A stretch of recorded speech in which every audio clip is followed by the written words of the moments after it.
Kita semua kenal Jalaluddin Rumi kan? Penyair sufi yang luar biasa. Karyanya tuh abadi. Tapi, pernah kepikiran gak sih? Salah satu karyanya yang paling terkenal itu punya judul yang aneh banget. Nah, kali ini kita bakal bongkar misteri di balik judul buku yang mungkin paling bikin penasaran sepanjang sejarah sastra. Coba deh bayangin, ada buku judulnya Di Dalamnya Ada Yang Ada di Dalamnya. Gimana tuh? Bikin pusing kan? Kayak teka-teki?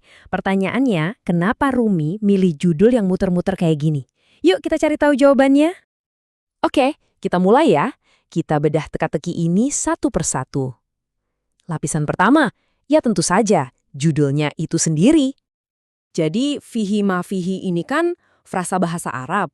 Kalau diartiin langsung, ya artinya persis seperti itu. Di dalamnya, ada apa yang ada di dalamnya. Tapi ini bukan sekedar Rumi lagi iseng main kata-kata loh. Justru frasa ini sengaja dibuat ambigu. Bukan kalimat yang kaku, tapi lebih kayak sebuah ruang yang sengaja dibuka biar kita masuk dan mencari maknanya sendiri. Nah, petunjuk pertama buat mecahin misteri ini sebenarnya ada di karakter Rumi sendiri. Ternyata judul ini tuh cerminan dari kerendahan hatinya. Lewat judul ini, seolah-olah Rumi lagi ngomong ke kita, buku ini nggak perlu judul keren-keren atau heboh. Isinya aja udah cukup kok. Simple banget kan? Pesannya tuh langsung, apa adanya. Buat dia, yang penting itu isinya, bukan bungkusnya. Dan sikap rendah hati ini jadi masuk akal banget kalau kita tahu gimana buku ini dibuat. Fihi ma fihi itu bukan buku yang ditulis Rumi sendirian di kamar yang sepi gitu, bukan. Ini tuh kumpulan obrolan langsung, ceramah spontan, jawaban-jawaban Rumi ke murid-muridnya yang terus direkam sama mereka. Jadi ya pantas aja judulnya sesederhana itu, jujur banget dan cocok sama asal-usulnya yang sangat alami.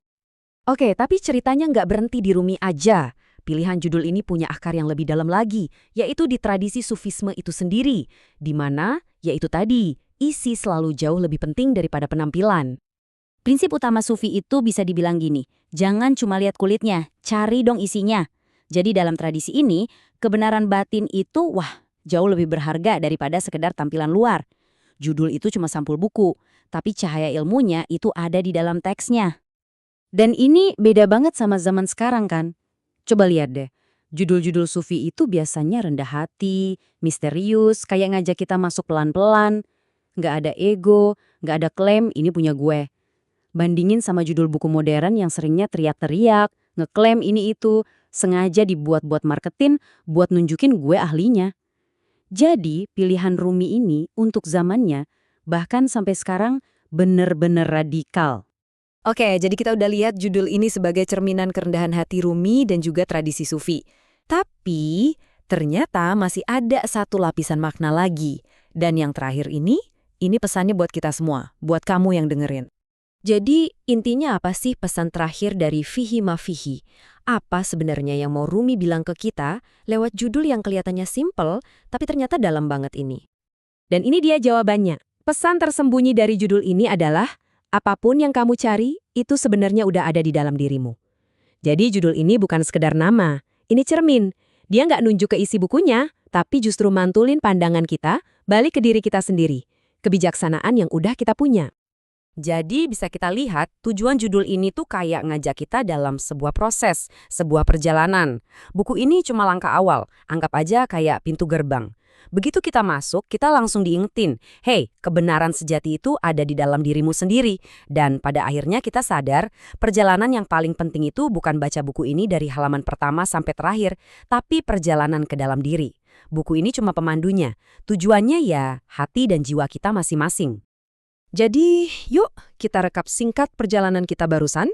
Kita mulai dari frasa yang bikin bingung di permukaan. Terus, kita lihat itu sebagai bentuk kerendahan hati Rumi. Lanjut, kita pahami dalam konteks ajaran sufi.